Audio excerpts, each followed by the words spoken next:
नमस्कार, मैं हूं रविंद्र जैन और आप देख रहे हैं मुंबई मास टाइम्स। आइए देखते हैं आज की मुख्य खबर।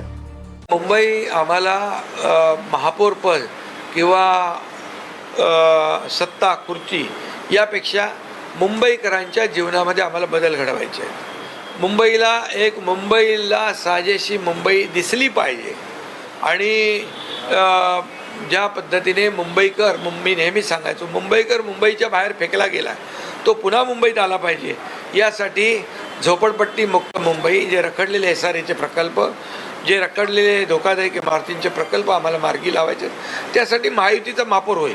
कोणाचा महापौर व्हावा असं वाटतं तुम्हाला? महायुतीचा महापौर व्हावा। 3 दशकापासून मुंबईमध्ये शिवसेनेचा महापौर आहे। बाळासाहेबांचा यंदा 100वा जन्मशताब्दी देखील आहे, त्यामुळे अनेक शिवसैनिकांची मागणी देखील आहे की शिवसेनेचा महापौर बसावा। हे बघा, मी आत्ताच सांगितलं की याच्यावर ठीक आहे, आता तर अंतिम निकाल अजून येत आहेत, त्याप्रमाणे आम्ही शेवटी मुंबईचा विकास हाच अजेंडा आमचा आहे।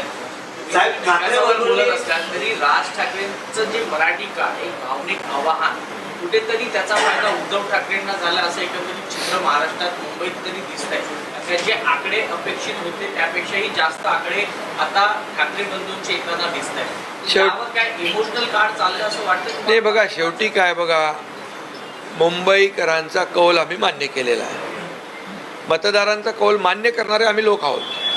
त्यामुळे आता जिथं जिथं ज्या पद्धतीने समीकरणं झाली, जिथं जिथं ज्याप्रमाणे यश मिळालेलं आहे, हे मोठं यश आहे, हे मोठं यश आहे। गेली 20-25 वर्ष ज्यांनी मुंबईमध्ये कारभार केला, त्यांच्या कारभारावर सगळे एकत्र येऊन सुद्धा की लोकांनी नाराजी व्यक्त केलीच ना।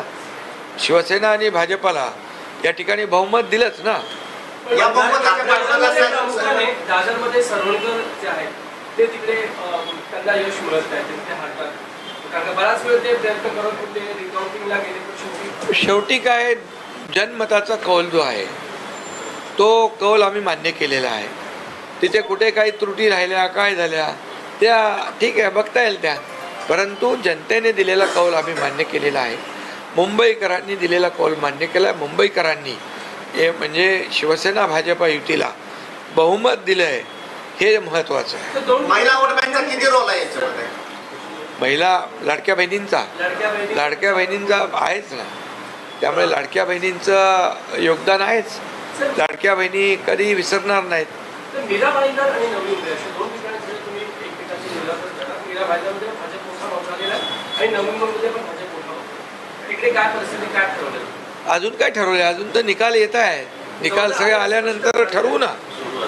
एवढे अजून मतमोजणी सुरू आहे, सगळं आहे युती करा ते अजून तर ते सगळे निकाल तर येऊ द्या। ठाकरे बंधूंनी जर तुम्हाला सोबत घेतलं तर तुम्ही सत्तेत जाणार? नाही, आमचा बघा अजेंडा साफ आहे, स्वच्छ आहे, बाळासाहेबांचे विचार घेऊन आम्ही पुढे चाललो आहे। त्यामुळे शिवसेना भाजपा युती आमची ही आताची नाही आहे आणि त्यामुळे आमची विचारधारा एक आहे आणि विचारधारेबरोबर कधी तडजोड होणार नहीं। तो जिस तरीके के चुनाव की नतीजे हम देख रहे हैं, चुनावी नतीजे देख रहे हैं, मुंबई में आपके गठबंधन को, मराठी गठबंधन को लोगों ने वापस स्वीकारा है। ठाकरे बंधु के जो मराठी कार्ड उन्होंने स्वीकारा नहीं, आप बार बार कहते हैं मराठी भी होगा और हिंदू भी महापौर होगा, क्या उसको लोगों ने एक्सेप्ट कर लिया? देखिए, मुंबई वासियों को मैं धन्यवाद देना चाहता हूँ।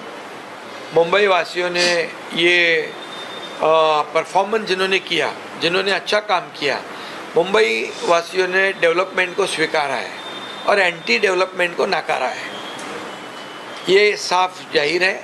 और हमारा मुद्दा चुनाव का डेवलपमेंट था और उनका इमोशनल मुद्दे पर वो चुनाव लड़ रहे थे, लेकिन जनता ने डेवलपमेंट के मुद्दे को स्वीकार किया है।